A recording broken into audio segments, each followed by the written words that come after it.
Ay, espíritu de risa de nuevo. Le echando al café para Sí, sí. Jimmy, ¿podrías orar, por favor? Padre Santo, en esta mañana, Señor, te agradecemos por tus ricas bendiciones, por la hermosa mañana que nos dejaste ver hoy. Gracias a Dios porque eres bueno y porque has estado con nosotros. Bendice cada uno de los hermanos que nos vinieron a bendecir, Señor. Cuida su familia, te pedimos siempre, Señor, por la vida de Marina y por todo lo que está sucediendo en su vida. Sé con ella, mantente con ella, Señor, cuídala siempre. Al saber que aquí tenemos sus hermanos, que pedimos por ellos, que les queremos y esperamos. Padre, gracias por tu amor, por la enseñanza que nos has dejado. Bendícela, pero más que todo bendice nuestras mentes para que podamos tener esa enseñanza en nuestra vida y mantenerla con nosotros. Padre, gracias por lo bueno que eres con nosotros. Te lo pedimos y agradecemos todo esto en el nombre de tu amado Jesucristo. Amén. Amén. Ok. Hoy día nos vamos al capítulo número 7. Comenzamos el capítulo número 7. Básicamente, lo voy a hacer de manera, aunque ya lo hemos estado viendo, el capítulo 7 habla de pecados inexpiables. ¿Ya? Lo interesante es que en el griego, cuando habla de pecados no expiables, ¿ya?, es la palabra que significa en nuestro español purificado. ¿Ya? Es la palabra catarizo. Esa es la Septuaginta. ¿Ya? Entonces, ¿por qué es importante esa palabra? Porque el pecado, ya sea, comillas, ritual, como los 3 pecados que son expiables, los pecados, comillas, expiables, tienen que ver con situaciones involuntarias. ¿Ya? ¿Cuáles situaciones involuntarias? Las 3 que siempre hemos mencionado. ¿Cuáles son? Una, esa, también, enfermedades de la piel, flujos genitales, ¿ya?, y tocar un muerto o estar en una casa, ¿ya?, que hay un muerto. Por ejemplo, en el caso de nuestra hermana Marina, que fue donde su hermano, ella tendría que hacer un ritual de purificación o un ritual que en el griego sería un ritual catarizo o purificación, y en el hebreo era un ritual hatá. ¿Ya? Estos de pecados que son situaciones que ocurren normalmente en la vida y son de carácter básicamente involuntarios. Esos son los expiables. Esos son los que son posibles de purificar. ¿Qué hacen los pecados? Ya sean los involuntarios o los que hacemos porfiadamente. Se usa un concepto con mano alzada, así como yo lo voy a hacer igual. ¿Ya? ¿Qué hacen? Contaminan el campamento, contaminan el tabernáculo, contaminan el altar de bronce, si yo soy una persona común, y si yo soy sacerdote, contamino el altar de oro, y si yo soy un sumo sacerdote, contamino el propiciatorio, dependiendo la entrada, contamina. Esos son los pecados que serían situaciones involuntarias y que requieren purificación. Y para purificar se usa un ritual que se llama hatá. ¿Ya? Purificación, ¿qué se purifica? No se purifica la persona, no se aplica sangre sobre la persona. Se aplica sangre sobre el altar y como resultado la persona es perdonada. ¿Ya? Eso. Pero tenemos un límite en que implica, ¿estoy dentro del pacto o estoy fuera del pacto? Y esos límites están establecidos por los 10 mandamientos. Y cuando yo peco en base a los 10 mandamientos, uno de esos 10 mandamientos, yo quedo fuera del pacto. Y la única posibilidad que yo tengo para acceder al Hatá, para los rituales de purificación, es que esté dentro del pacto. Si no estoy dentro del pacto, no puedo hacer sacrificios Hatá, o rituales Hatá, ofrendas Hatá del lenguaje. Entonces, a David es un ejemplo. David cometió adulterio, asesinó a Urías, y él quedaba automáticamente fuera del pacto. Y no había rituales de purificación para ese pecado. ¿Ya?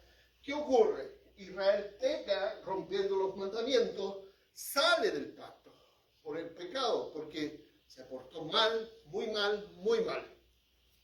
Y todo, cuando llega el Señor Jesucristo, se encuentra con una comunidad que dice estar en el pacto, pero la verdad es que no estaban en el pacto. ¿Por qué? Porque habían quebrado el pacto antes, ¿ya? Y Dios lo había dejado a la buena de Dios, comillas. Lo había dejado solo. No son del pacto. Nadie es del pacto. Y entonces Cristo viene a establecer un nuevo pacto. Y por eso Hebreos nos dice que, a ver, si rechazamos este nuevo pacto en Cristo, lo único que queda es una horrible expectación de juicio. ¿Ya? No hay otra posibilidad. La única posibilidad que tiene y que tenemos es el nuevo pacto. Porque en el antiguo pacto ya no funciona. Porque todos pecaron y están destituidos de la gloria de Dios, nos dice Romanos 3:23. Eso quiere decir que no hay nadie en el antiguo pacto. Nadie. ¿Ya? Y eso es importante asumirlo. Nadie. Y cuando viene un adventista o cualquiera y dice, no, es que hay que guardar los 10 mandamientos porque bla, bla, es que no entienden esto que estamos hablando. ¿Qué no entienden? Esto de los sacrificios o de los rituales de expiación para limpiar estos tipos de impurezas, y que cuando uno comete este tipo de pecados, sale automáticamente fuera del pacto.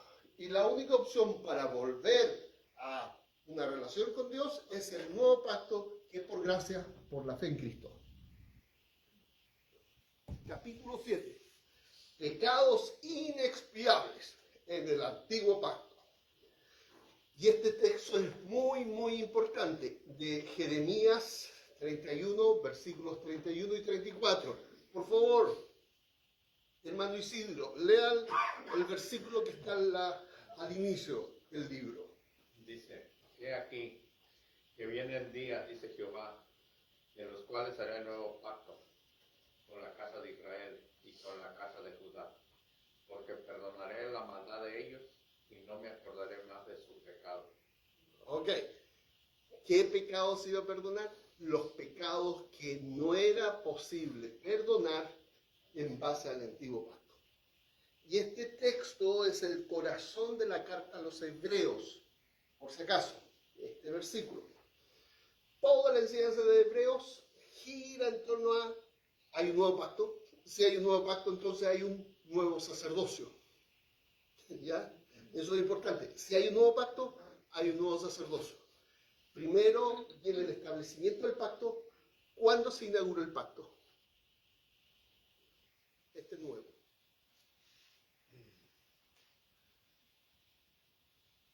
¿Cuándo se inaugura el nuevo pacto? ¿Cuándo? Y ahí es como alto. Cuando Cristo muere. No cuando resucita. Tengo Cristo muere, el nuevo pacto. Pero este nuevo pacto requiere un nuevo sacerdocio. ¿Cuándo hace el nuevo sacerdocio? Cuando resucita.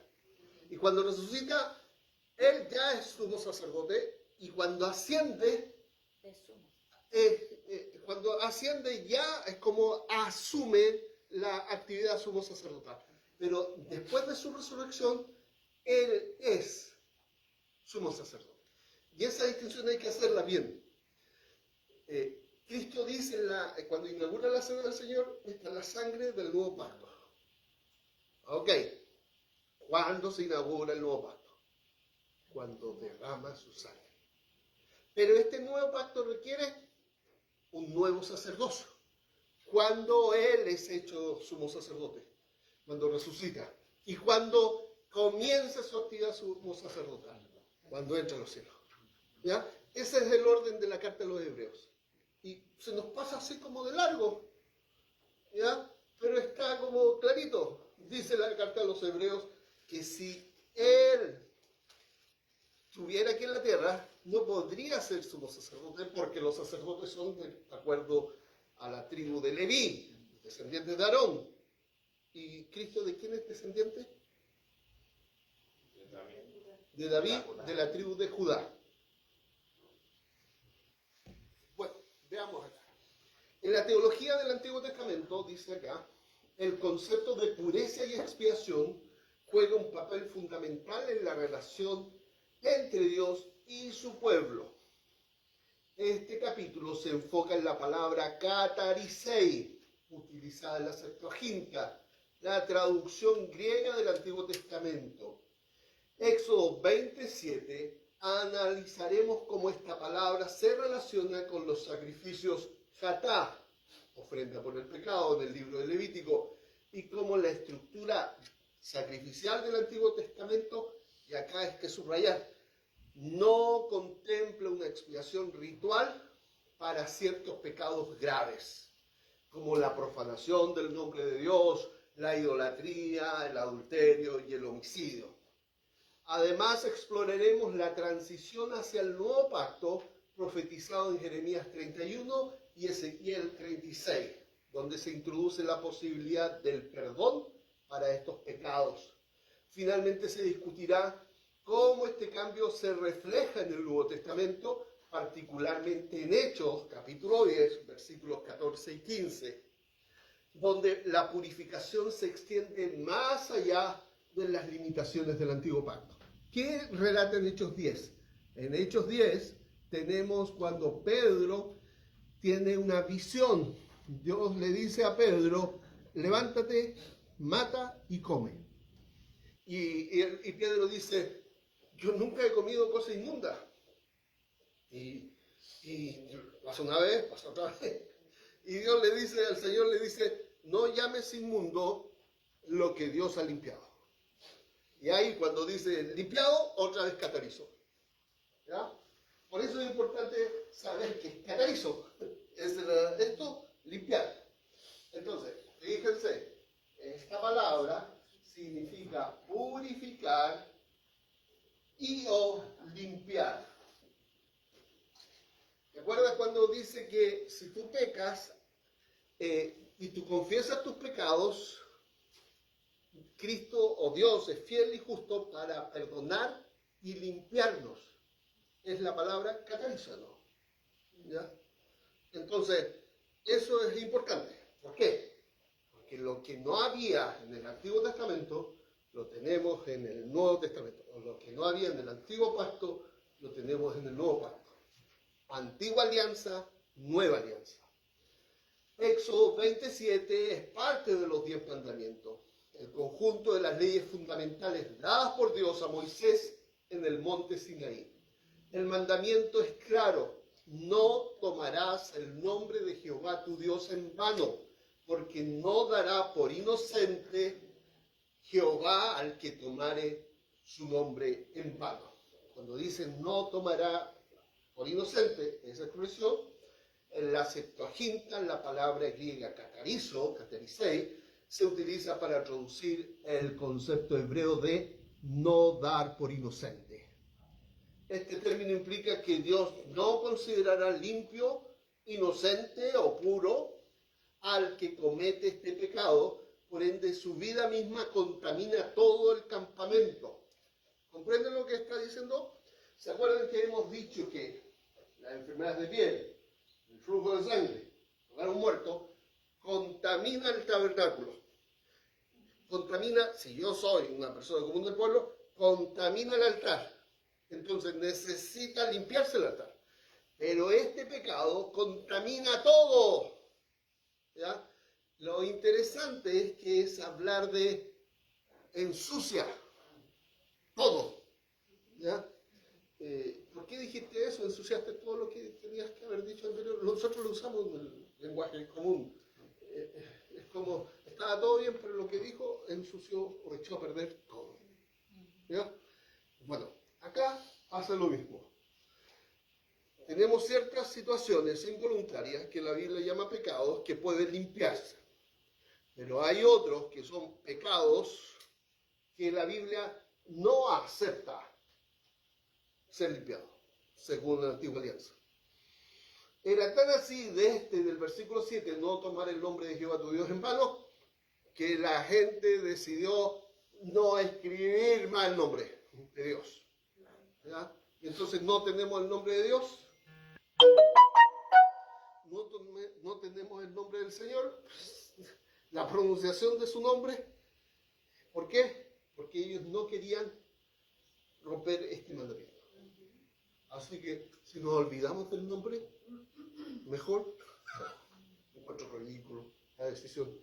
Es como, voy a decir así de esta manera. Fíjate la aplicación con eso. El Señor nos ordenó tomar la cena del Señor. ¿Cierto? Ok. Un mandato. Pero en realidad ando enojado con el hermano Luis o con mi señora. Mejor no tomo hoy día la cena del Señor. Mejor no tomemos la cena del Señor. Así nos evitamos problemas. ¿Se dan cuenta? En vez de buscar arreglar la raíz. Y niego. Y entonces terminamos siendo una iglesia que nunca celebra la cena del Señor. O en mi vida yo nunca celebro la cena del Señor. ¿Por qué? Para no meterme en problema con Dios. Pero te das cuenta que ya estás en problemas porque no estás celebrando la cena del Señor. Ok. Pero algo así pasó. Nosotros nos vamos al extremo de decir, no lo hago. No es así. Pregunta 1. ¿Qué significado tiene la palabra griega katarisei en Éxodo 27? Perdonar los pecados involuntarios. B, no dar por inocente. C, purificar los sacrificios. D, bendecir al justo. E, aceptar el sacrificio ofrecido. No dará por inocente. No dar por inocente. Entonces, pregunta 2. ¿Cuál de los siguientes pecados no tenía expiación ritual en el antiguo pacto? En realidad tengo que clarificar. Los 10 mandamientos, si tú quebras uno de los 10, ninguno tiene purificación ritual. ¿Ya? Porque son los límites. No se acepta. Si yo digo, ¿sabes qué? Soy el rey David, maté a Urias, pero fue por accidente. ¿Puedes? No. No, o sea, que me involucré con su esposa, pero fue por accidente, fue involuntario. No. Pero así somos en la vida real. Es que me tomé una chela y me pasé de manos y fue por accidente. Siempre el otro o siempre las circunstancias tienen la culpa. Porque David pudo haberse excusado. Yo nomás estaba allí y ella salió y se bañó. Y ustedes saben que así somos los hombres. Para que se bañe. Ya sabe que yo salgo a veces. Sí, y ella se expuso, entonces ella tiene la culpa. ¿Sí? Ella empezó. Ella me provocó. Bueno, el asunto es que no hay explicación válida delante del Señor para ninguno de estos 10 pecados, ni tampoco hay posibilidad de expiación, ni purificación, ni sacrificio, ni nada. ¿Ya? O sea, si usted peca en el antiguo pacto, usted no puede ir a decir al sacerdote, es que vengo a presentar la vaca más grande que encontré, el toro más grande que tengo, para que me perdone el Señor. Y fíjense, no puedo traspasar mi pecado, ¿ya? No puedo traspasar mi pecado para que la vaca, el toro, o el cordero, o el carnero, lo que sea, muera en mi lugar. No puedo qué no puedo? ¿Por qué no puedo? Son pecados que no son perdonados. Ah, exactamente. Porque el que tiene que morir eres tú, literalmente. ¿Ya? Porque eso es lo que dice la escritura. La paga del pecado es muerte. ¿Ya? Pero la propia. Sí, la propia. O sea, no hay posibilidad. Y entonces, si no entendemos estas diferencias de que la expiación del Antiguo Testamento, entendida como purificación, acuérdense, hay 3 palabras para expiación en nuestro español, a todo esto. En inglés, en el Levítico 4, versículo 20, es la primera vez que aparece la palabra atonement. Levítico 4:20, que es nuestra palabra expiación. Pero en español la primera vez que aparece la palabra expiación, en Levítico 4, es en el versículo 3. ¿Por qué? Porque en el inglés atonement tradujeron la palabra kafar. Y nosotros en español tradujimos la palabra hatá, hasham y kafar. Las 3 palabras. ¿Ya? En inglés, cuando hablan de atonement, se refieren a kafar. ¿Ya? Entonces, los libros del inglés al español traducen atonement como expiación. Y nosotros cuando vamos a leer los libros de teología de expiación, aparecen en nuestra cabeza hasham, hatá, kafar. No hacemos diferencia. ¿Ya? Y entonces nos agarramos con los libros gringos o ingleses pensando que están hablando de las 3 palabras, cuando en realidad están hablando solo de kafar. ¿Ya? Interesante eso, como la traducción nuestra es diferente a la traducción americana, y entonces la explicación del inglés tiene que ver con esta otra palabra y nosotros se la aplicamos las 2 primeras. Y eso nos confunde más todavía. Bueno, ¿por qué estoy diciendo esto? Porque acuérdense que hatá es purificación, hasham es restitución, kafar es ser aceptado, vuelvo al origen, soy reconciliado, Dios me acepta como adorador, porque soy cubierto con la misericordia y fidelidad de Dios. Atonement en inglés es at one man. Esto es latín y significa mente. Y esto significa básicamente, ¿qué significa? Volver al uno. Estoy en el uno. Y ese uno es Dios. Estoy en él. Atonement. Alguien, el que inventó esa palabra fue un traductor de la Biblia que dijo, ¿cómo explico esto? Vuelvo a Dios. A la mente de Dios. ¿Ya? Por eso soy aceptado por Él cuando vuelvo. Eso es kafar. Pero cuando yo digo kafar, hatá y hasham y los confundo, y estas 3 palabras es lo mismo, digo, espérate. Hasham, restitución. Hatá, purificación. Kafar, sin hatá, o sea, sin purificación, no hay kafar. Ok, fíjense lo que dice el texto. El texto dice que si tú tomas el nombre de Dios en vano, no hay purificación.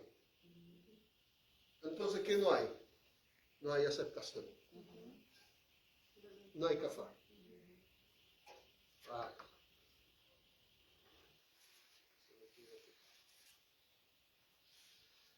¿Sigue? ¿Alguna pregunta respecto a lo que estoy diciendo? Como dice mi esposa, es que es demasiada información. Está claro, ¿cierto? Se va cuadrando así como, ¿ya? El uso de catarice en 27, continúa el libro, es significativo porque dice que el pecado de tomar el nombre de Dios en vano no es algo que pueda ser limpiado o expiado por medios rituales. ¿Se acuerdan cuál es el primer mandamiento de Éxodo 20? ¿Qué dice el primer mandamiento de Éxodo 20? ¿Puedes buscarlo, Ale? Oh, me lo dice de memoria. A ver, pero dígamelo de memoria, antes de, ¿cuál es el primer mandamiento? Fíjate en la pregunta. ¿Cuál es el primer mandamiento de Éxodo 21? A ver, repítame la pregunta, por favor. ¿Cuál es el mandamiento? El primer mandamiento. Ya. Éxodo 21. Ok. La respuesta es, a ver, ¿quién me da una respuesta? Pues amar a Dios con toda tu mente, con toda tu ¿Ustedes creen que ese? Está mal, esa es la mentira del catolicismo. Vean, la pregunta completa no es, la pregunta no fue ¿cuál es el primer mandamiento? 27. Ya, fue ¿cuál es el primer mandamiento que aparece en Éxodo 21? Esa fue la pregunta completa. Pero el catolicismo nos mete la mentira que el primer mandamiento fue cambiado por este. ¿Ya? No Ya. tendrás dioses ajenos. Ok, y siga leyendo. No tendrás dioses ajenos delante de mí. No te harás imagen ni ninguna semejanza de lo que está arriba en el cielo, ni abajo en la tierra, ni en las aguas debajo de la tierra. No te inclinarás a ellas, ni las honrarás, porque yo soy Jehová tu Dios. Ok, hasta ahí por ahora. ¿El primer mandamiento cuál es? No te De Éxodo 21. No tener dioses ajenos. ¿Y después qué viene? No hacerse imagen. Ok, si fuimos católicos, todos estamos fuera del pacto. Y si estamos fuera del pacto, si éramos católicos, estamos en la categoría de inexpiables. Pero fueron bien listos, hermano.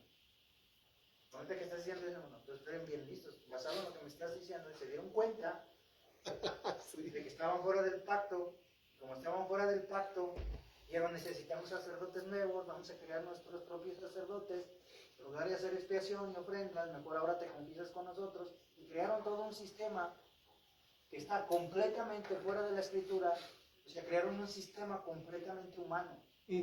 Eso es lo que me llama poderosamente la atención ahora. Y mientras más estudiamos la Biblia, nos damos cuenta de cuán corrupto es el sistema. ¿Ya? Entonces, primero,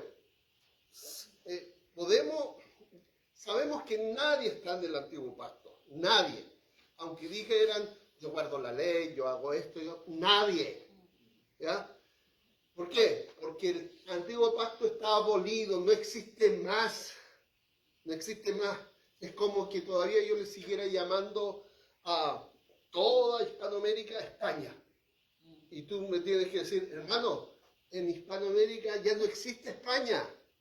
¿Ya? Somos una docena de países divididos que peleamos entre nosotros mismos y aún dentro de nosotros financiados por los extranjeros para que sigamos peleando, para que le pidamos plata a ellos y quedemos endeudados por las peleas que tenemos nosotros y que son financiadas por otros.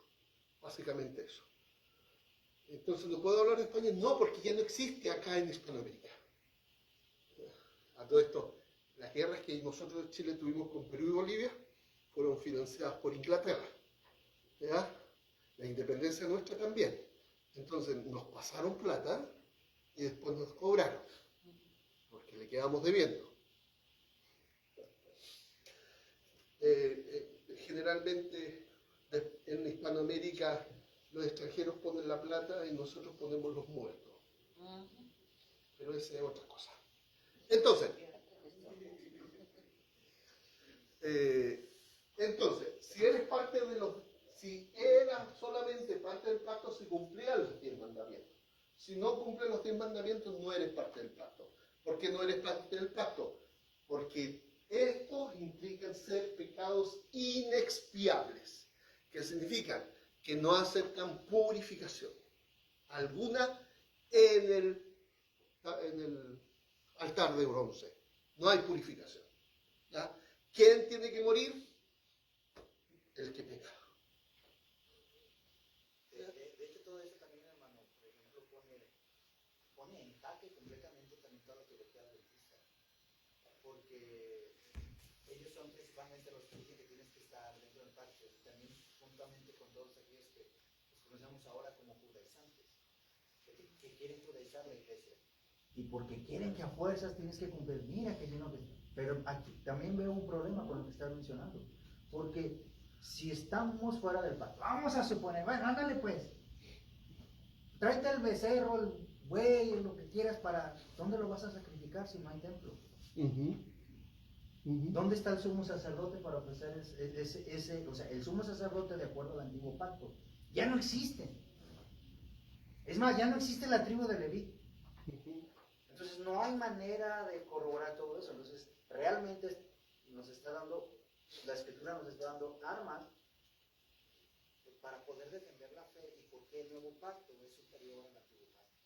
Y entonces, si se dan cuenta, es como decir, a ver, ¿cuándo se inaugura el nuevo pacto? Otra vez. En la muerte de Cristo. ¿Cuándo aparece el nuevo sumo sacerdocio? Cuando resucita. Ok. ¿Y cuándo comienza su función como sumo sacerdote? Cuando entra al cielo mismo, en el tabernáculo del cielo. Ok. ¿Y cuándo purifica nuestras almas? Como sumo sacerdote en los cielos. La acción de purificar es una acción del sumo sacerdote. ¿Quién es nuestro sumo sacerdote? Cristo mismo. ¿Ya? Es lo que dice Hebreos y es lo que está acá. Por eso el Evangelio, ¿qué es? El Evangelio es Jesús es el Cristo, que murió por nuestros pecados, que resucitó conforme a las Escrituras. ¿Ya? Y conforme a las Escrituras va a ser lo que vamos a estar viendo toda la vida. ¿Ya? Tu hija cuando prediqué el domingo me dijo, predico de lo mismo, hablo del core. ¿Ya? Predico lo mismo, hablo del core. Me lo redujo en 10 palabras. ¿Sí? Ya, entonces, el uso de catarizo entonces implica que la contaminación producida por este pecado es tan grave que no puede ser cubierto por un sacrificio expiatorio y que contamina toda la tierra. El segundo párrafo comienza diciendo de esta sección, sería el cuarto párrafo, el libro de Levítico establece un sistema detallado de sacrificios que incluye la ofrenda por el pecado, conocido en hebreo como hatá. Estos sacrificios estaban diseñados para purificar la contaminación de los inmuebles del tabernáculo. Esto hacía posible el perdón del individuo o del grupo por los pecados cometidos, permitiendo así la restauración de la relación con Dios. La sangre del sacrificio hatá que se aplicaba sobre el altar para purificarlo, este acto de limpieza permitía el perdón y la restauración, que la restauración se concretara. ¿Pero de qué pecados? ¿De estos de acá? De los involuntarios. ¿O de estos de acá? De los involuntarios. ¿Ya? Entonces, nótese.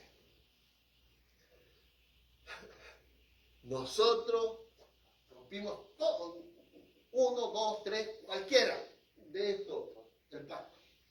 Lo rompimos. ¿Y qué características tiene cuando pecamos de esa manera? No tenemos posibilidad en el antiguo pacto de purificación, de perdón, de restauración. Nada. Condenado. Porque la paga del pecado es muerte. Ok. Pero hay un nuevo pacto. Más la dádiva de acá, nuevo pacto. De Dios en Cristo. Es vida eterna. En Cristo Jesús, Señor nuestro. Ahí está la clave, hermano. Más la dádiva de Dios, una vez más en el ejemplo que tú nos das de David. David peca. Lo único que recibe David es gracia. Es la dádiva de Dios. Porque lo dice, es que él se da cuenta de que no puede ofrecer, está Automael. David no era tonto, hermano. David era una persona que, sí, o sea, la escritura lo llama un hombre conforme al corazón de Dios. Y yo creo que conocía la escritura, basado en eso. Y él se da cuenta, por eso dice, que el Señor tenga misericordia de mí. Y es lo único que recibe. La única manera es por misericordia, por gracia, por la dádiva de Dios. Y así en Romanos dice, bienaventurado el varón en que, David dice, citado por Pablo, en que Dios le atribuye justicia. ¿Ya? David pecó, mató a Urias. para cubrir su pecado, ¿ya? Y David después parece que se le abrió la cabeza y llegó la luz. Y Dios me atribuyó justicia. Y acá es, acuérdese, justicia de Ikaiosune, justicia righteousness, porque cuando somos cubiertos con la misericordia de Dios, lo que aparece en nosotros es la justicia de Dios. ¿Ya? Pero justicia no como justice, no como juicio, sino como la actividad redentora de la fidelidad de Dios para con nosotros. No como juicio en contra, sino como actividad redentora a favor. Dios nos cubre con su misericordia y su justicia, la fidelidad de Dios a su promesa, brilla en nosotros. ¿Ya? Pero por gracia. Entonces, pregunta 3. ¿Qué simboliza la sangre aplicada en el altar en los sacrificios de Hatá? A todo esto, jamás le eché la pregunta. Acuérdense que la palabra sacrificio no se aplica a Hatá. ¿Ya? ¿Por qué? Porque la palabra sacrificio implica que vamos a comer de lo que estamos presentando. Y en el Hatá no se come. Al holocausto tampoco se le llama sacrificio, porque en el holocausto tampoco se come. Pero al sacrificio de paz o los sacrificios de pacto se come. ¿Ya? Entonces, eso hay que tener en cuenta. Ya, entonces, ¿qué simboliza la sangre? Restauración de la relación con Dios, consagración del sacerdote. Ahí está complicada esta pregunta. Parece remisión de todos los pecados, purificación del altar, garantía de prosperidad económica. Sabemos que no es. Si fuéramos iglesia de prosperidad, sería la E, está claro. La garantía de prosperidad. No, y si no te convencen, hermano, te empiezan a decir, no, es que mi hermano, es que Dios quiere. ¿Cuál es la respuesta, hermano? Y después que te dieron todo el baile. Sí, hermano, yo quiero ser próspero, eso, ahí póngale entonces. Póngale. Ya sabemos que no lee. Ya. Ahora pongámonos serio. Hermano Luis, de las 4 alternativas previas, ¿cuál es? Es que está difícil. Parece simple. Digo que la congregación del sacerdote. Consagración del sacerdote. Ya. Acuérdense. Hermana. Purificación. No, pero tiene que elegir una. Pero una sola es correcta. Ya, restauración de la relación con Dios. Restauración de la relación con Dios. ¿Ya? No, te voy a saltar. No. Ya. ¿Ya qué? ¿Se te cayó el 20 o no cayó el 20? La purificación del altar. Ok, es esa. ¿Ya? ¿Por qué? Porque acuérdate, nos confundimos porque en nuestra cabeza no está, a ver, vamos a hablar de Hatá, entonces si vamos a hablar de Hatá, vamos a hablar de purificación. ¿Ya? ¿Y purificación de qué? Del altar. Puede ser el altar de bronce, puede ser el altar de oro donde se quemaba el incienso, o puede ser el propiciatorio. ¿Ya? De esas 3 cosas, cuando hablamos de Hatá. Cuando hablamos de Hashem, sabemos que Hashem tiene que ver con restitución. ¿Ya? Y cuando hablamos de Kafar, acá está lo que es aceptación y lo que está de restauración de la relación con Dios. ¿Ya? Pero necesitamos estas 2 para llegar acá. ¿Ya? Entonces, ¿qué simboliza la sangre aplicada? Purificación del altar.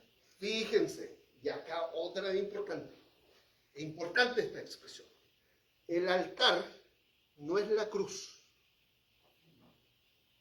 El altar no es la cruz. ¿Ya? El altar es el lugar donde la persona se encuentra con Dios, la persona común. Ahora, ¿dónde se encuentra con Dios el sacerdote? En el altar de oro. Entonces el altar de oro es el lugar donde el sacerdote, o la persona que llamamos sacerdote, se encuentra con Dios. Y acá, ¿dónde se encuentra con Dios el sumo sacerdote? El sumo sacerdote se encuentra con Dios en el propiciatorio.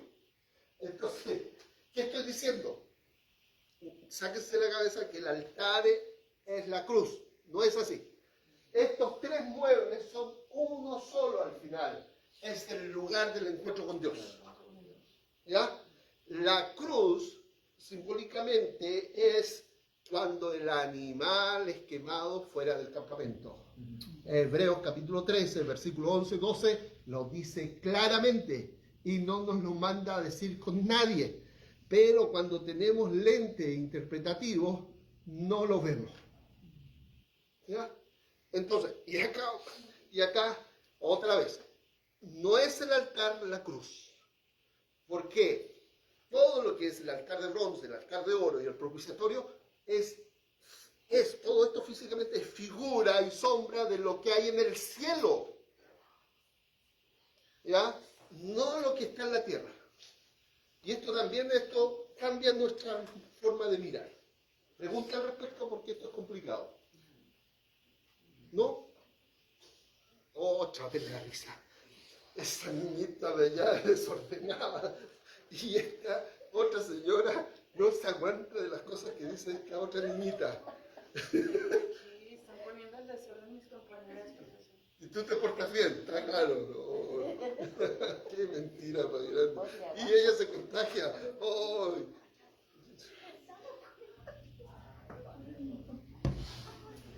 Ya, todo salió grabado.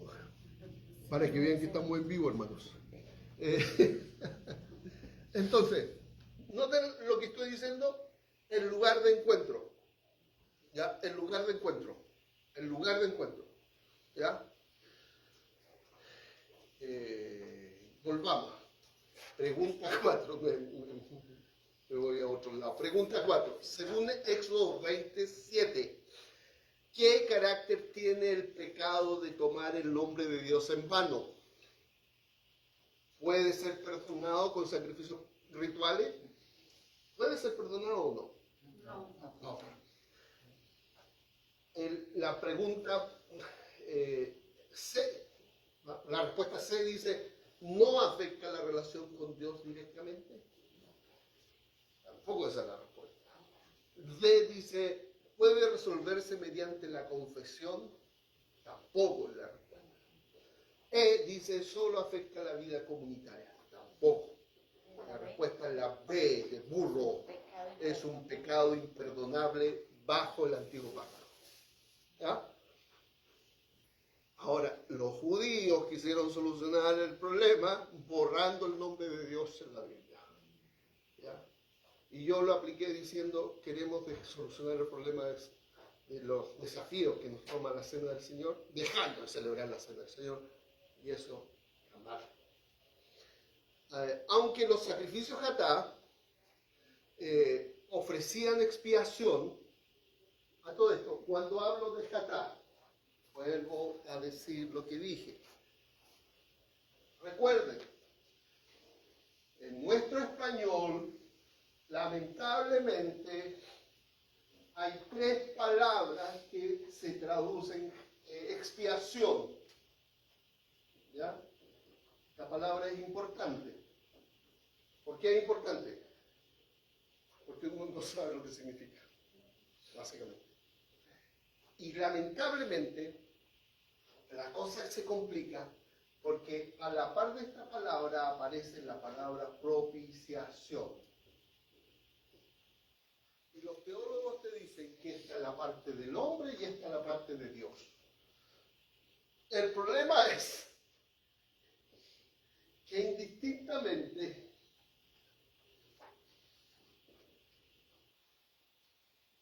en español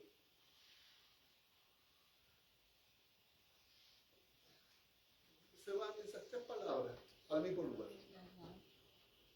¿Ya? Y cuando acá el libro dice, aunque los sacrificios del Hatá ofrecían expiación para la contaminación, en este contexto, estamos hablando de Jatá, estamos usando expiación, pero ¿qué significa? El libro dice, En este caso, para purificar, hermano. Ok. La purificación. cuando hablamos de Jatá, siempre es purificación. Y entonces tenemos que preguntar siempre a qué se refiere con expiación el autor. Cuando habla de kafar, vamos a hablar de aceptación. Cuando habla de sham, vamos a hablar de restitución.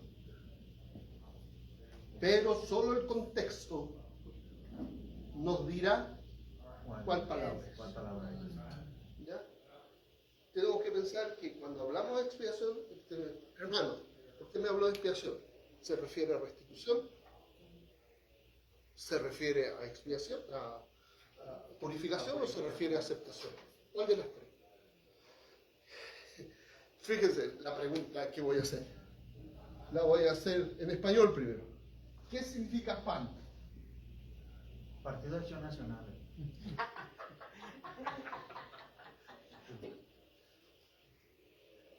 Partido de Acción Nacional. Entonces, ¿qué significa PAN? Depende del contexto. Pero si yo le pregunto, what the mean PAN?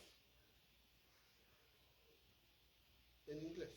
Sí, eso es un sartén para cocinar. Pan es un sartén. Entonces, pero el contexto determina el significado. De la palabra. Sí. Pero si para mí siempre pan es lo mismo, ¿ya? Entonces, imagínense, voy a decir esta estupidez. De ahí viene la palabra pantalón. Porque el pan crea panza. Y el pantalón. Sujeta la panza. ¿Se dan cuenta que es lógico? Bueno, eso hicieron con esta palabra. ¿Ya? Nos mezclaron los sentidos y los significados y uno dice, ¿de qué están hablando? Y como uno no entiende, dice, tienes que aceptar tú nada más. Ya tienes que aceptar lo que te estoy diciendo. No lo puedes cuestionar. Entonces, y por eso todos los guatones del PAN gobernaron México durante mucho tiempo. Los guatones me dicen, los panzones del PAN. Ya. ¿No? ¿Está todo conectado? Partido de Acción Nacional, asumo que es un partido de derecha. ¿O es de derecha? Era ¿no? el de izquierda. ¿Era el de izquierda? Derechistas, son derechistas. Pero parecían de izquierdas. Pero eran de derecha, ¿no? Pues todos parecen zurdos, hermano. Es verdad, sí. Es verdad. Ya, con esto vamos a quedar hasta acá. O deberíamos seguir y después. Ya. Leamos. Aunque los sacrificios de Jatá ofrecían expiación para la contaminación producida por ciertos pecados e impurezas rituales, pero el antiguo pacto no proveía una solución para la contaminación producida por transgresiones tan graves como la idolatría, el adulterio, el homicidio y la profanación del nombre de Dios. En lugar de sacrificios, estos pecados requerían castigos severos, generalmente la pena de muerte. Esto muestra que la estructura del antiguo pacto estaba limitada a su capacidad de abordar la contaminación producida por los pecados, que dañaban profundamente la pureza del lugar en donde habitaba el Señor. Y era un ataque directo en contra de la santidad de Dios y por ende el bienestar del pueblo. Y acá es importante esta expresión que aparece. En el nuevo pacto profetizado en Jeremías 31, versos 31 al 34, y Ezequiel 36, 25 al 27, Dios promete perdonar los pecados y transformar a las personas desde adentro, escribiendo su ley en sus corazones. Esta transformación permite un acceso directo a Dios que antes no era posible bajo la restricción del antiguo pacto. Aquí concluimos, no vamos a contestar las preguntas por la hora, pero estos dos versículos son muy importantes, ¿ya? Porque desde aquí Cristo habla del nuevo pacto, Y si no hemos entendido estos versículos, vamos a entender muy poco de lo que Cristo quiso decir con el nuevo pacto. ¿Ya? Pero estas dos son tremendamente relevantes. ¿Por qué? Porque nosotros somos del nuevo pacto. Oremos. Señor, te damos gracias por tu palabra, por lo que hemos estado estudiando, porque tú alumbras nuestras mentes, nuestro corazón, que tu Espíritu Santo sea trabajando más y más en nuestras vidas, para que podamos entenderte más y más a ti. Señor, bendícenos en ese sentido, con tu guía, con tu presencia. Abre nuestra mente y nuestro corazón para entenderte más. Bendícenos en el nombre del Señor Jesús. Amén. Amén.